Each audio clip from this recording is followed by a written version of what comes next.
नमस्कार, इतना स्वदेश पे मिट का मसाला आपका स्वागत है। मैं हूं मनीष मंडगिरी और अगले आधे घंटे में बताऊंगा कि भारतीय बाजारों में आज क्या हुआ, क्योंकि आज भारतीय बाजारों में काफ़ी ज़्यादा एक्शन देखने को मिल रहा है। क्योंकि शो मिड कैप का है तो मैं ज़्यादातर मिड कैप शेयरों की ही चर्चा करूंगा। हालांकि आज शो में खास तौर पे कह सकते हैं कि एक जो है लार्ज कैप स्टॉक्स की चर्चा होगी, उस पर एक बड़ी खबर है, वो समझने की कोशिश करेंगे। लेकिन आज बाजार देखिए, शुरुआत बेहद शानदार देखने को मिली। बाजार जो है अच्छी मजबूती के साथ खुला, दिन के ऊपरी स्तर में पहुंचा। उसके बाद जो है हमने देखा कि इसने जो है 19,000 के लेवल को, 19,800 के लेवल को पहली बार पार किया, लेकिन ऊपरी स्तर पर टिकने में कामयाब नहीं हुआ। उसके बाद हमने देखा कि यहाँ तेज मुनाफा वसूली देखने को मिली। एक समय 19,700 के नीचे कारोबार कर रहा था, अब थोड़ा सा 19,700 के आसपास सपोर्ट लेने की कोशिश कर रहा, वहाँ से रिकवरी की कोशिश कर रहा है। बैंक निफ्टी में कमोबेश यही ट्रेंड देखने को मिला। आज भी बैंक निफ्टी में एक अच्छी मजबूती देखने को मिली थी। इंट्राडे में 45,900 के लेवल पर पहुंचा था, उसके पार भी पहुंचा, लेकिन उसके बाद हमने देखा तेजी से गिरावट देखने को मिली। एक समय 45,500 के नीचे भी गया, लेकिन वापस से देखिए निफ्टी बैंक में थोड़ी सी रिकवरी देखने को मिल रही है। कमोबेश यही ट्रेंड मिड कैप में ही देखने को मिला। मिड कैप में आज हम वापस से रिकॉर्ड बना, लेकिन फिर से मुनाफा वसूली देखने को मिल रही है और निफ्टी और बैंक निफ्टी के मुकाबले मिड कैप इंडेक्स में अभी भी गिरावट देखने को मिल रही है। इन कई सारे स्टॉक्स हैं मिड कैप में जहां पे आज के ट्रेड में एक अच्छी मजबूती देखने को मिली। कई सारे शेयर्स हैं जो आज के ट्रेड में अच्छा परफॉर्म कर रहे हैं। खासतौर पे देखिए कि कुछ शेयर जिसमें कि मजबूती देखने को मिली आज के ट्रेड में। वोडाफोन आइडिया कल भी एक अच्छी मजबूती देखने को मिली थी, आज भी मजबूती जारी है। बीएचएल में खरीदारी देखने को मिली, इसका डॉक्टर लाल पैथ में खरीदारी आज के ट्रेड में। पॉलीकैब में है, वहां भी एक अच्छी मजबूती देखने को मिली। इसके अलावा कुछ और स्टॉक्स देखिए, श्रीराम फाइनेंस, अदानी पावर में खरीदारी। मैनकन फार्मा में थोड़ी पहले मजबूती थी, लेकिन बाजार थोड़ा कमजोर हुआ तो शेयर थोड़ा सा गिरावट देखने को मिल रहा है। इसके अलावा अपोलो टायर में खरीदारी देखने को मिली, बायोकॉन में मजबूती है, आईजीएल में थोड़ी खरीदारी देखने को मिली। आज फार्मा स्टॉक्स हैं जहां थोड़ी मजबूती देखने को मिली है मिड कैप में। मिड कैप में कुछ ऐसे स्टॉक्स जहां तेज दबाव देखने को मिल रहा है या कह सकते हैं गिरावट देखने को मिली। जी एंटरटेनमेंट पिछले 2 दिनों में शेयर में करीब 20% की मजबूती, उसके बाद आज थोड़ी सी प्रॉफिट बुकिंग देखने को मिली। लगातार एक खरीदारी का ट्रेंड देखने को मिला शेयर में 185-186 के जोन से। टाटा एलेक्सी में हमने देख रहे हैं कि नतीजों के बाद थोड़ा दबाव देखने को मिल रहा है। इसके अलावा जीएसडब्ल्यू एनर्जी में गिरावट है। एबी कैपिटल ऐसे स्टॉक्स है जो आज के ट्रेड में अंडर परफॉर्म कर रहे हैं। कुछ और स्टॉक्स देखिए, एल&टी फाइनेंस होल्डिंग, यहाँ भी थोड़ा दबाव देखने को मिला। पेटीएम, एनएमडीसी, पिरामल इंटरप्राइजेज जैसे स्टॉक्स है जहाँ पे आज के ट्रेड में दबाव देखने को मिला। कुछ ऐसे स्टॉक्स कह सकते हैं कि निफ्टी में मिड कैप 100 के जो है करीब 70 शेयर है जहाँ पे आज जो है बिकवाली देखने को मिली है। 32 शेयर है जहाँ खरीदारी, यानी कहीं ना कहीं आज मिड कैप शेयर में थोड़ा बिकवाली का रुझान कह सकते हैं काफ़ी दिनों के बाद देखने को मिल रहा है। लेकिन कुछ ऐसे स्टॉक्स जो इस बाजार में भी जब मुनाफा वसूली देखने को मिली, 1 साल के ऊपर स्तर पर कारोबार कर रहा है। बजाज कंज्यूमर एक अच्छी मजबूती देखने को मिली है। इसका एल&टी फूड्स, जय बालाजी, न्यूलैंड लैब जैसे स्टॉक्स है जहाँ पे अच्छी मजबूती देखने को मिली। न्यूलैंड में खबरों के दम पे जो है कहने की मजबूती देखने को मिली। इसके बाद नोवाटिस देखिए, यहाँ की अच्छी मजबूती। ऑर्किड फार्मा, स्नेडर इलेक्ट्रिक जैसे स्टॉक्स है जहाँ खरीदारी। सुप्रीम इंडस्ट्रीज में भी देखिए आज के ट्रेड में एक अच्छी मजबूती देखने को मिली है। आप सीधे तौर पर देखें कि mid cap, small cap pharma share में आज के ट्रेड में कहीं ना कहीं खरीदारी का रुझान बनता हुआ दिख रहा है। तो ये अभी तक के बाजार का लॉजिस्टिक स्टॉक्स में देखिए खासतौर पर खरीदारी देखने को मिली है। हालांकि स्नोमैन और वीआर को हटा दिया, Mahindra logistics, all cargo logistics जैसे स्टॉक्स है जहाँ पे आज के ट्रेड में थोड़ी खरीदारी बनती हुई दिखी। इस पर समझने की कोशिश करेंगे कि क्या लॉजिस्टिक स्टॉक्स में यहाँ से मौका बनता हुआ दिख रहा है, क्या उसमें ट्रेड करना चाहिए। तो ये बाजार का अभी तक का लेखा जोखा है। ऊपरी स्तर पे थे, रिकॉर्ड बनाया, वहाँ से थोड़ी मुनाफा वसूली देखने को मिली। क्या ये मुनाफा वसूली अब हो गई इंट्राडे में, यहाँ से एक पुलबैक रैली देखने को मिल सकती है। बात करते हैं 3 घंटे के ट्रेड की।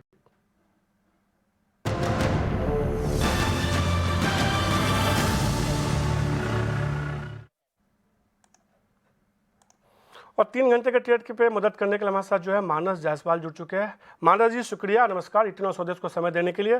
क्या लग रहा है निफ्टी में प्रॉफिट बुकिंग आपको लगता है कि थोड़ा और सेकंड हाफ में बढ़ता हुआ दिख सकता है, या जो होना था हो गया, अब यहाँ से हो सकता है पुलबैक देखने को मिले?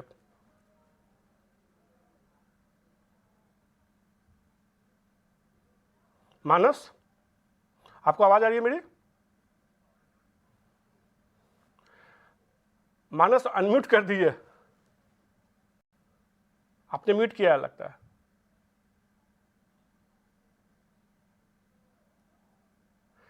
चलिए मानस से समझने उससे पहले कुछ स्टॉक्स देखिए जहां पे आज के ट्रेड में खासतौर पे जो है एक अच्छी मजबूती देखने को मिली है। पॉली मेडिकल का स्टॉक्स देखिए आज के ट्रेड में हमने थोड़ा यहाँ खरीदारी बनती हुई देखी है। इसके अलावा कुछ और स्टॉक जहां पे आज के ट्रेड में मजबूती देखने को मिल रही है। एक स्टॉक और देखिए बीएचईएल, हमने देखा था पिछले दिनों भी एक अच्छी मजबूती देखने को मिली थी। आज पॉली मेडिकल में करीब 5% की मजबूती देखने को मिली। बीएचईएल देखिए यहाँ भी थोड़ी अच्छी खरीदारी देखने को मिल रही है। कुछ और स्टॉक जिसमें कि आज के ट्रेड में खास तौर पे खरीदारी बनती हुई दिखी है। थायरोकेयर देखिए यहाँ पे आज हमने करीब 4-4.5% 3% की मजबूती देखी है, खरीदारी देखने को मिली शेयर में भी, थायरोकेयर में, और ये बाजार के गिरावट के बावजूद देखिए शेयर मजबूत बना हुआ है। इसके अलावा इसके अलावा एक और स्टॉक देखिए हेवेल्स, यहाँ करीब 3.5% की मजबूती देखने को मिली। जिस तरह से कुछ पॉजिटिव मैनेजमेंट की तरफ से कमेंट्री है, उसका असर देखने को मिला। इस शेयर में करीब 3.5% की मजबूती देखने को मिली। मानस, आपको आवाज़ आ रही है मेरी? क्या आवाज आ रही है? बिल्कुल बुलंद आवाज आ रही है आपकी। मानस, निफ्टी पे क्या लग रहा है? जो होना था वो हो गया, मुनाफा वसूली जो दिख रही थी वो हो गई, खत्म हो गई। आपको लगता है कि सेकंड हाफ में और मुनाफा वसूली देखने को मिल सकता है, या अब यहाँ से पुल बैक देख सकते हैं?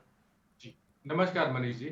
तो देखिए, करीब 3 दिन की हमने रैली देखी, 400 पॉइंट की निफ्टी ने रैली दिखाई, और आज इंटरडे सेशन में केवल एक प्रॉफिट बुकिंग का दौर देखने को मिला है। कहीं पर भी कोई भी साइन रिवर्सल का नहीं दिखता है। ट्रेंड बिल्कुल बुलिश बना हुआ है, और स्पेशली जब तक निफ्टी अब 19,600 के ऊपर ट्रेड करता रहेगा, मेरा समझना है कि हर गिरावट पे खरीदारी करनी चाहिए। तो एक अपॉर्चुनिटी मिली थी आपको खरीदारी करने की 19,700 के आसपास तक। मेरा भी समझना है कि अगर कोई ऐसी अपॉर्चुनिटी मिले तो बिल्कुल खरीदारी करनी चाहिए। 19,600 आपके स्टॉप लॉस रहेंगे, और कम से कम 19,900 आपके टारगेट्स रहेंगे। ये 19,900 के जो टारगेट्स हैं, वो वही टारगेट है जो फ्लैग पैटर्न का ब्रेकआउट जो हमें 2 दिन पहले देखने को मिला था, उसके टारगेट आते हैं। तो ट्रेंड अभी भी बुलिश बना हुआ है, और 19,900 के टारगेट अभी भी इंटैक्ट है। और मानस, जिस तरह से आपको लग रहा है कि निफ्टी 19,900 तक जा सकते हैं, यहाँ से और मजबूती दिख रही है, कोई शेयर पसंद है क्या इस लेवल पे आपको? तो देखिए, सबसे पहले तो पेंट स्टॉक्स काफी बेहतर लग रहे हैं। Berger paint, Asian paint, Pidilite, तीनों स्टॉक चार्ट पे बेहतरीन लगते हैं। अगर एक ट्रेड लेना होगा तो वो एशियन पेंट्स पे होगा। करंट लेवल्स पे खरीदारी करनी है। 3464 के स्टॉप लॉस से आप खरीदारी कर सकते हैं, और ऊपर की तरफ 3575 तक के टारगेट आपको एशियन पेंट्स पे देखने को मिल सकते हैं। दूसरा स्टॉक है फार्मा क्षेत्र से, जहां पर ग्लेनमार्क में हायर टॉप्स हायर बॉटम्स लगातार बन रहे हैं। आज एक फ्रेश ब्रेकआउट ग्लेनमार्क पे देखने को मिला है, तो यहाँ पर भी खरीदारी करने की राय रहेगी। 704 के स्टॉप लॉस से 728 के टारगेट के लिए ग्लेनमार्क में भी खरीदारी की जा सकती है। तो स्टॉक्स खरीदारी करने के सलाह सीधे तौर पे जहाँ पे यहाँ से मजबूती देखने को मिल सकती है, एक एशियन पेंट खरीदारी कीजिए। 3575 का टारगेट होगा, 3464 का आपको इसमें स्टॉपर्स लगाना है। ग्लेनमार्क फार्मा में खरीदारी करने की सलाह होगी, इसमें 728 का टारगेट लगाना है, 704 पे इसमें स्टॉपर्स लगाना होगा। मिड कैप स्टॉक्स पे और आगे चर्चा करेंगे, लेकिन अब मेरे साथ मेरे सहयोगी स्वामित्व जुड़ चुके हैं, और इनके साथ जब भी स्वामित्व जुड़ते हैं तो निश्चित रूप से किसी न किसी बड़ी कंपनी, और खासतौर पे मुझे लगता है कि रिलायंस को लेकर चर्चा होती है, क्योंकि एक बड़ी खबर लेके आते हैं। और मिड कैप शो में खासतौर पे मैंने स्वामित्व से रिक्वेस्ट किया था कि आप इस शो में आइए और बताइए, क्योंकि जियो फाइनेंशियल से रिलायंस अब अलग हो रहा है। ये पूरा क्या मामला है, कितने शेयर्स मिलेंगे, कैसे शेयर्स मिलेंगे, कब तक मिलेंगे, ये सब कुछ समझाने के लिए मेरे साथ स्वामित्व जुड़ चुके हैं। स्वामित्व, ये पूरा डिमर्जर समझाइए आप देखेंगे तो जो रिलायंस इंडस्ट्रीज और जियो फाइनेंशियल का डीमर्जर है, उसका रिकॉर्ड डेट है 20 जुलाई। इसका मतलब ये होता है कि किसी भी इन्वेस्टर के लिए अगर ये डीमर्जर का हिस्सा वो बनना चाहते हैं, वो जियो फाइनेंशियल के शेयर्स पाना चाहते हैं, तो उन्हें जुलाई 19 तक शेयर्स खरीदने होंगे रिलायंस इंडस्ट्रीज के, तो ही उन्हें जियो फाइनेंशियल का जब भी वो मार्केट में लिस्ट होगा तब उनके शेयर्स मिलेंगे। अब जो डीमर्जर का रेशियो कंपनी ने फिक्स किया है वो है 1:1। इसका मतलब ये होता है कि एक शेयर रिलायंस इंडस्ट्रीज के बदले आपको एक शेयर जियो फाइनेंशियल का मिलेगा जब भी वो कंपनी लिस्ट होगी। अब ये लिस्टिंग कब होगी उसके डिटेल्स अब तक नहीं आए हैं, बट रिकॉर्ड डेट है डीमर्जर का 20 जुलाई, मतलब 19 जुलाई तक आपको शेयर्स खरीदने ही पड़ेंगे अगर आप डीमर्जर में हिस्सा लेना चाहते हैं तो। अब ये जियो फाइनेंशियल की जो अगर आप कंपनी के बारे में देखेंगे तो उसके जो चेयरमैन और सीईओ होंगे वो दोनों ही आईसीआईसीआई बैंक के एक्स दिग्गज लीडर्स है। केवी कामत है कंपनी के चेयरमैन, और हितेश सेठिया बनेंगे कंपनी के सीईओ। और ये कंपनी क्या करेगी, ये लेंडिंग सर्विस प्रोवाइड करेगी कंज्यूमर मर्चेंट्स को, और दूसरे वर्टिकल्स में भी एंटर कर सकती है, जैसे कि इंश्योरेंस हो जाए, broking, asset management, payments business, और आगे चल के ये एक बड़े स्ट्रेटेजिक या फाइनेंशियल इन्वेस्टर को भी ला सकते हैं जियो फाइनेंशियल्स में। अब वैल्यूएशन की अगर हम बात करें तो फाइनेंशियल सर्विस जो ये जियो फाइनेंशियल सर्विस जो कंपनी है उसके पास 6.1% हिस्सेदारी होगी रिलायंस इंडस्ट्रीज के, ये है वो ट्रेजरी शेयर्स, और इनकी वैल्यू अगर आप देखेंगे तो करीब 1.1 लाख करोड़ है। इसके अलावा कंपनी की जो नेटवर्थ होगी वो करीब 28,000 करोड़ के आसपास हो सकती है। तो इन नंबर्स के हिसाब से अगर हम देखें तो बुक वैल्यू जो बनेगी जियो फाइनेंशियल्स की वो 200 रुपये प्रति शेयर का होगा, और एनालिस्ट क्या वैल्यू दे रहे हैं जियो फाइनेंशियल्स के लिए, वो करीब 160 से लेके 190 तक का एक्सपेक्ट कर रहे हैं लिस्टिंग प्राइस होगा जियो फाइनेंशियल्स का। उसके अलावा अगर आप देखेंगे तो जियो फाइनेंशियल्स की जो मार्केट वैल्यू होगी ऑन लिस्टिंग वो फोर्थ लार्जेस्ट फाइनेंशियल इंस्टीट्यूशन हो सकती है। इंडिया की करीब 1.4 लाख करोड़ का मार्केट कैप हो सकता है जियो फाइनेंशियल का लिस्टिंग पे। अब अगर हम देखें इंडिसेस पे और एफएनओ पे क्या इम्पैक्ट होगा, तो रिलायंस इंडस्ट्रीज के जो एफएनओ कॉन्ट्रैक्ट है वो जुलाई 19 को ही एक्सपायर हो जाएंगे। निफ्टी और सेंसेक्स में जियो फाइनेंशियल हिस्सेदारी बना रहेगा और जो प्राइस होगा उस टाइम के लिए वो कांस्टेंट प्राइस होगा। अब ये कांस्टेंट प्राइस कैसे कैलकुलेट होगा, जुलाई 28 जो कि डीमर्जर डेट है उस दिन रिलायंस इंडस्ट्रीज का जो डिस्कवरी प्राइस होगा माइनस जुलाई 19 का रिलायंस इंडस्ट्रीज का क्लोजिंग प्राइस, जो भी डिफरेंस होगा वो होगा कांस्टेंट प्राइस और उसी प्राइस पे जियो फाइनेंशियल निफ्टी और सेंसेक्स का हिस्सेदार बना रहेगा। बट लिस्टिंग प्राइस अलग हो सकता है जियो फाइनेंशियल का कांस्टेंट प्राइस के सामने। एमएससीआई इंडेक्स में अगर हम देखें तो जियो फाइनेंशियल एमएससीआई के स्टैंडर्ड इंडेक्स में हिस्सेदार होंगे और फिटसी की अगर हम बात करें तो वहाँ पे वो हिस्सेदार होंगे ज़रूर स्टार्टिंग में, बट वो हिस्सेदारी से निकल सकते हैं अगर जियो फाइनेंशियल की लिस्टिंग अगले 20 दिन में नहीं हुई तो। शुक्रिया स्वामित, ये पूरी जानकारी बताएंगे। तो सबसे काम की बात यही कि अगर आपको इस डिमर्जर का हिस्सा बनना है तो कल तक आपको रिलायंस के शेयर खरीदने होंगे। अगर आप रिलायंस के एक शेयर खरीदते हैं तो उसके बदले में आपको जियो फाइनेंशियल के एक शेयर मिलेंगे। जल्दी से, चूंकि ये मिड कैप शो है तो जल्दी से बताइए यहाँ से मानस, रिलायंस पे क्या राय होगी आपकी? देखिए, रिलायंस पे व्यू काफी पॉजिटिव है। एक फॉलिंग चैनल का ब्रेकआउट देखने को मिला है, मीडियम टर्म चार्ट पे ब्रेकआउट है। एक टेक्निकल टारगेट 3100 रुपए के आते हैं, तो वो टारगेट सेट कर सकते हैं और कभी कोई गिरावट देखने को मिले तो खरीदारी करिए 2650 के स्टॉप लॉस। तो ये रहा तो गिरावट पे अगर शेयर मिलता है तो खरीदारी करके चल सकते हैं 2650 का, लेकिन आपको स्टॉपर्स लगाना होगा। अब कुछ ऐसे स्टॉक्स देखिए मिड कैप में जहाँ पे मेगा एक्शन देखने को मिल रहा है, खासतौर पे सीला फॉर्म में देखिए एक अच्छी मजबूती देखने को मिली। मेगा एक्शन वाले स्टॉक्स है, ब्रोकेज हाउसेज ने जो 1420 रुपये का लक्ष्य दिया उसके बाद शेयर में एक अच्छी मजबूती देखने को मिली। 7% की तेजी के साथ ये कारोबार कर रहा है, सुबह से ही मजबूती हम शेयर में देख रहे हैं। इसके अलावा लैंडमार्क आर्क्स देखिए, यहाँ पे गिरावट देखने को मिली, 2% की नतीजों के बाद का असर देखने को मिला। हुतामार्क इंडिया में देखिए यहाँ भी गिरावट देखने को मिला, नतीजों का असर देखने को मिला है। मानस, मेरा सवाल होता माकी से होगा, इस शेयर में देखिए 175-76 के जोन से शानदार रैली देखने को मिली, फिर ये करीब 300 के आसपास पहुंचा, कह सकते हैं कि डबल होता हुआ दिखा वहां से। आपकी क्या राय होगी? आज तो थोड़ा दबाव देखने को मिल रहा है, क्या इस दबाव पे खरीदारी करनी चाहिए या आपको लगता है कि नहीं थोड़ी और गिरावट देखने को मिल सकती है? नहीं, मेरा समझना है कि थोड़ी गिरावट और देखने को मिल सकती है। 20 डे मूविंग एवरेज के नीचे स्टॉक फिसला है तो शायद करेक्शन थोड़ा सा डीप और होगा। शायद हमें 250 तक के स्तर देखने को मिल सकते हैं, इसलिए करंट लेवल पे खरीदारी नहीं करनी है। अगर आपको कोई डिप मिले तो ही आपको 250 के आसपास खरीदारी करनी है, उससे पहले यहाँ पर लॉन्ग ट्रेड नहीं बनाना चाहिए। देखिए मिड कैप में एक्शन वाले मैं जहाँ पे एक अच्छी मजबूती देखने को मिली, उन तमाम शेयरों को बताने के लिए मेरे साथ मेरे सहयोगी अंश जुड़ चुके हैं। अंश, आज कौन से शेयर हैं मिड कैप में जो आपके रडार पे हैं? अंश जी बिल्कुल, सबसे पहले शुरुआत करेंगे हैप्पीएस्ट माइंड टेक्नोलॉजी से। कंपनी ने कुछ 500 करोड़ रेज किए हैं क्यूआईपी द्वारा, इसके बावजूद स्टॉक प्राइसेस में कुछ 5% का गिरावट दिख रहा है। इसके साथ साथ रामा स्टील ट्यूब्स भी आज फोकस में रहेगा। कंपनी ने एमओयू साइन किया है जेएसडब्ल्यू स्टील के साथ। इस एमओयू के चलते कंपनी कुछ 1 lakh ton hot rolled oil लेगी जेएसडब्ल्यू स्टील से। इसके चलते हम देख रहे हैं कि स्टॉक प्राइसेस में कुछ 3% की तेज़ी भी नज़र आ रही है और साथ ही साथ स्टॉक ने 1 मंथ हाई भी टच किया है। श्याम मेटालिक्स भी आज फोकस में रहेगा। कंपनी ने बताया है कि उनकी जो वेस्ट बंगाल में प्लांट है वहाँ का प्रोडक्शन शुरू हो चुका है। आखिर में गणेश हाउसिंग कॉरपोरेशन पर भी बात कर लेते हैं। कंपनी ने आज फाइनेंशियल रिजल्ट्स अनाउंस किए हैं और उनका नेट प्रॉफिट कुछ 161 करोड़ का आया है इस क्वार्टर में। इससे अगर हम कंपेयर करेंगे पिछले साल के सेम क्वार्टर से तो वहाँ पर सिर्फ 13 करोड़ का ही था। इसके चलते हम देख रहे हैं कि स्टॉक प्राइसेस में कुछ 9 से 10% का उछाल भी नज़र आ रहा है। साथ ही साथ स्टॉक प्राइसेस ने ऑल टाइम हाई का लेवल भी टच किया है। शुक्रिया अंश, ये तीनों स्टॉक्स के बारे में बताने के लिए। गणेश हाउसिंग पे क्या रहेगी मानस? हमने देखा है कि शेयर में लगातार तेजी का रुझान था, करीब 260 के जोन से तेजी थी, लगातार मजबूती, और आज तो ये मजबूती काफ़ी बढ़ती भी दिख रही है। आपको लगता है कि इस लेवल पर और किसी को खरीदारी करनी चाहिए क्योंकि ये शेयर मल्टी ईयर हाई के आसपास कारोबार कर रहा है?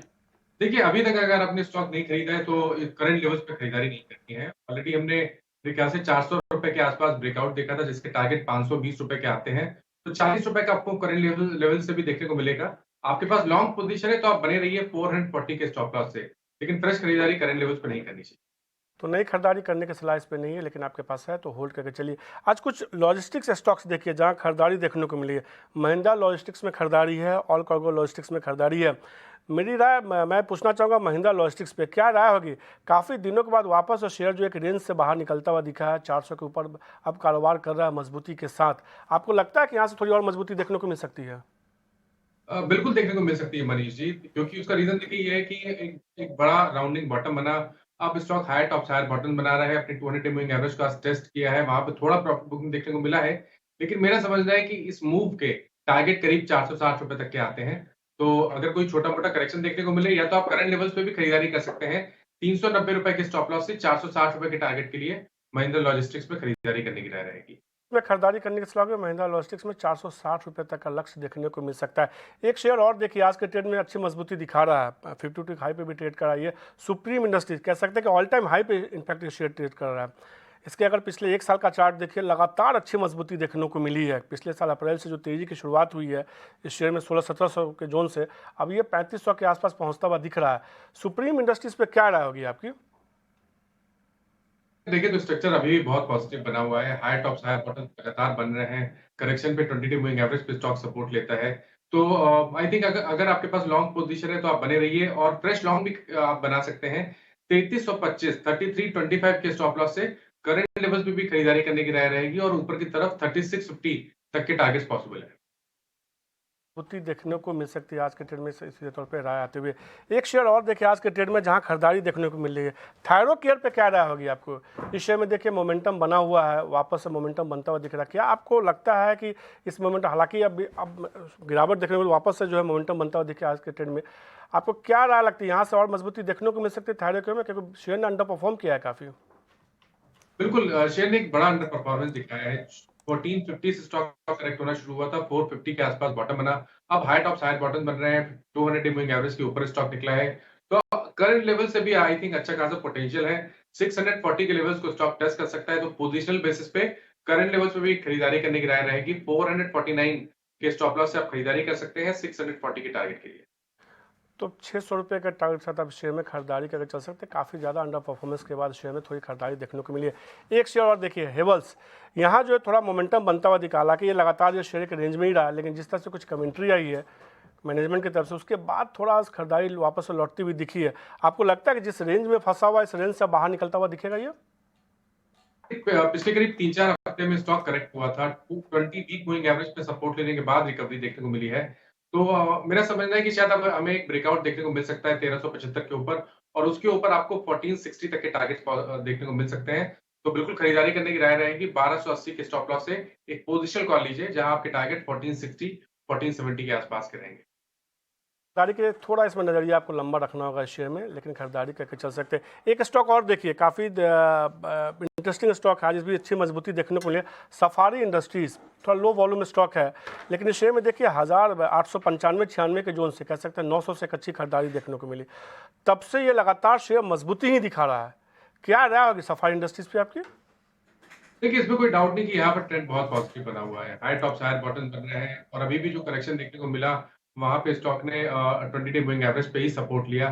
तो आई थिंक ये जो ट्रेंड है ये कंटिन्यू हो सकता है। एक टेक्निकल टारगेट सेट करने होंगे तो वो 3250 के रहेंगे। करंट लेवल से 200 पॉइंट की तेजी आपको और देखने को मिल सकती है।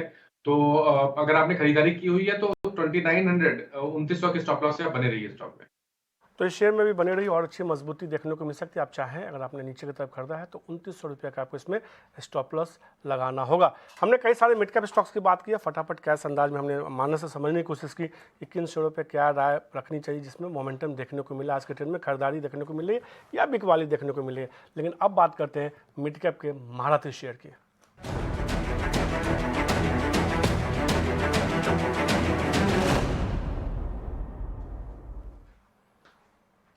और मिड कैप के महारथी शेयर बताने के साथ वेंचुरा सिक्योरिटीज के विनीत बोलिंजकर जुड़ चुके हैं। विनीत जी, मिड कैप में कौन सा शेयर महारथी लग रहा है? हमें दो स्टॉक अच्छे लगते हैं। एक बैंक ऑफ महाराष्ट्र है जो 100 रुपए के अंदर का शेयर है। इसमें आप देखोगे बैंकिंग सेक्टर में तो पब्लिक सेक्टर बैंक्स में ये काफी अच्छा स्टॉक है, क्योंकि इसने 100% प्रोविजंस किया हुआ है, और इसके प्रोविजंस अभी 1000 करोड़ से एक्सेस में है।